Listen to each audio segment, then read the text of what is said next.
Hello tout le monde, j'espère que vous allez bien. On se retrouve comme vous l'avez vu au titre pour parler des lectures que j'ai faites depuis le mois de mai.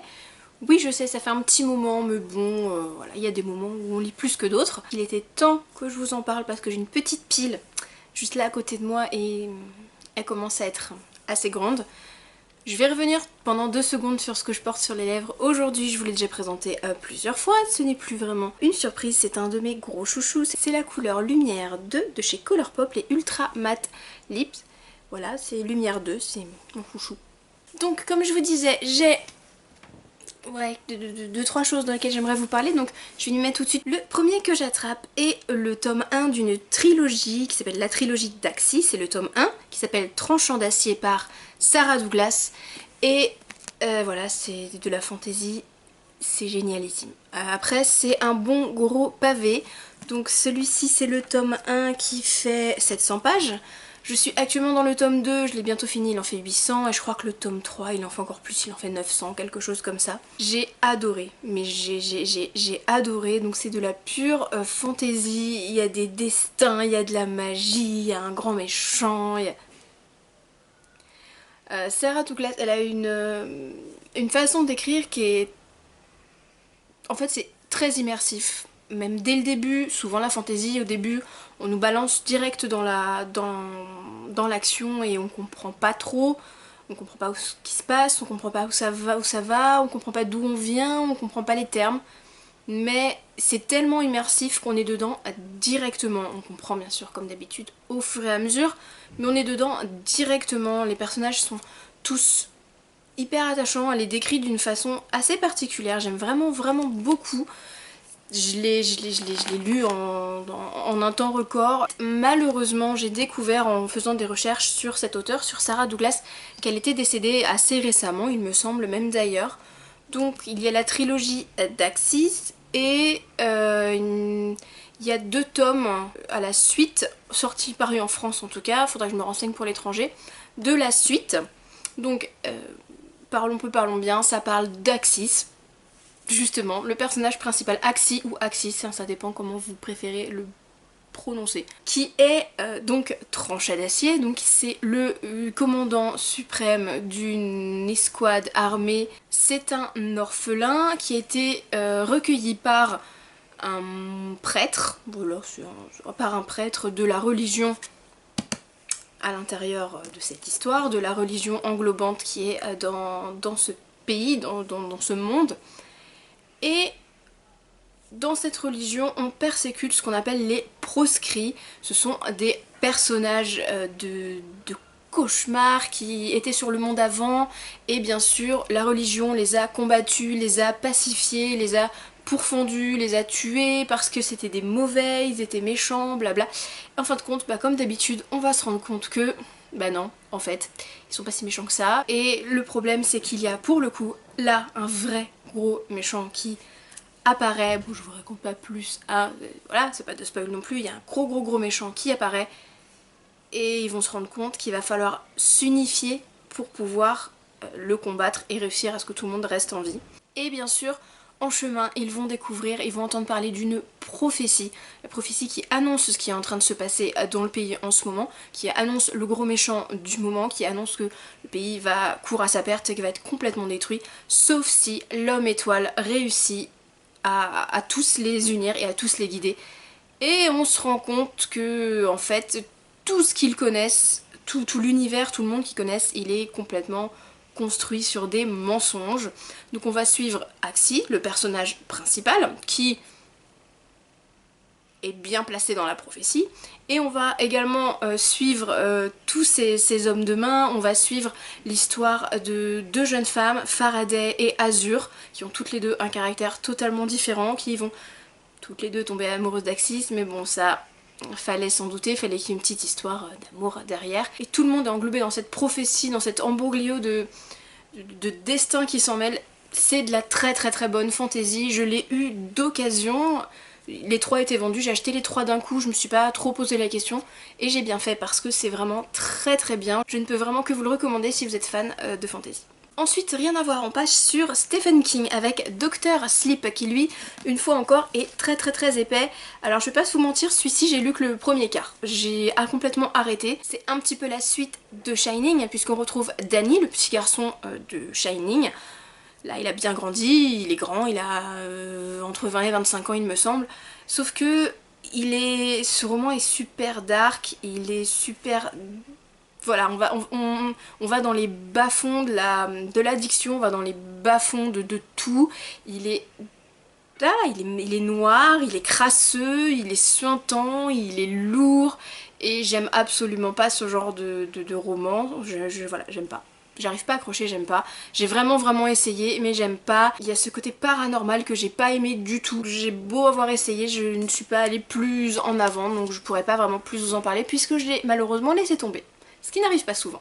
Un roman que j'ai adoré dont je vous parlais dans mon dernier book haul, c'est Mémé dans les orties d'Aurélie Vallogne. Alors, Mémé dans les orties, ce roman, c'est une bouffée de bonne humeur, alors que l'histoire de base, elle est un peu lourde, elle est pas évidente, hein. C'est tout simple, il n'y a rien à dire de plus, j'ai adoré. C'est l'histoire de Monsieur Brun. C'est un homme qui a à peu près 80 ans, qui est aigri, qui vit tout seul, il le reconnaît lui-même, il aime rien et personne à part sa chienne, et malheureusement un jour sa chienne elle disparaît. Du coup son monde est complètement explosé, il a plus goût à rien, il a même des pensées suicidaires, mais heureusement c'est sans compter l'intervention de sa fille, de sa voisine d'en face qui est une mamie geek de 90 ans qui est hallucinante, d'une petite fille d'une dizaine d'années qui va emménager juste au-dessus de chez lui et qui est hyper précoce. Et voilà, c'est le mélange d'histoires d'un petit peu tout le monde, c'est pétillant, c'est génial, c'est vraiment génial. J'ai adoré ce roman que j'ai lu en très peu de temps. C'est vraiment... c'est une bouffée d'air frais ce roman. Après 2-3 trucs un peu lourds, genre le Stephen King juste d'avant, il fallait que je me change un peu les idées, que je m'aère un petit peu la tête et l'esprit, et ça c'était parfait. Je sais que cet auteur a écrit d'autres romans, donc je vais me pencher dessus parce que c'est vraiment génial. Ensuite on va parler des étoiles de Noshead, Origine la première partie, donc c'est le tome 4 en poche, la première partie. On retrouve Anna et Lace un an après la fin du tome 3, elle a comme ça bien pu apprivoiser ses nouveaux pouvoirs, sa nouvelle condition.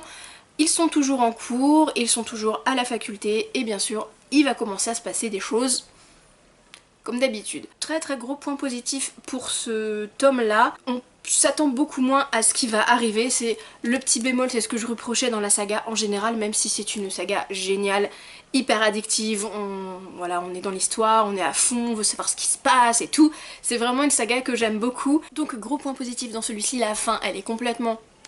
Elle nous retourne, elle nous embarque et on fait non je veux la suite mais maintenant, tout de suite. Donc ce tome était vraiment... je m'attendais pas à ça, mais je suis très contente de où il nous emmène. Il y a quand même un gros pan de l'histoire, ça fallait s'en douter, c'était... voilà, j'y pensais même déjà dans le précédent tome, mais bon. Une fois de plus, je suis très contente de cette suite et j'attends la prochaine avec impatience. Je me suis lancée dans tellement de séries en fait.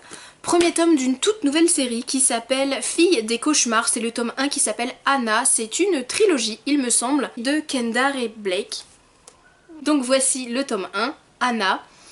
Et je m'attendais à une histoire de fantôme, à une histoire un peu noire, un peu gothique. J'ai été servie, c'est de la littérature young adulte, donc les héros ont 17-18 ans. C'est quand même très dark pour du young adulte, donc peut-être pas à mettre dans toutes les mains. Et je m'attendais pas à ce qu'il y ait quand même autant d'horreur, c'est quand même bien gore en fait. On y retrouve Cass qui est, comme son père à son époque, chasseur de fantômes. Pas à la Ghostbusters comme il aime à le dire lui-même, mais il va régler son compte aux fantômes trop agressifs qui attaquent et qui tuent les humains. Jusque là il avait une petite routine, il déménageait à chaque fois qu'il avait une nouvelle mission qui l'emmène partout dans le monde. Et là on l'appelle pour se débarrasser d'Anna à la robe de sang, un des plus forts esprits et un des plus forts fantômes qui lui ait jamais été donné de combattre. Quand je vous dis qu'il est quand même cracra, c'est parce qu'il y a du sang, il y a des boyaux partout, il y a des éventrations, il y a des... oh, voilà.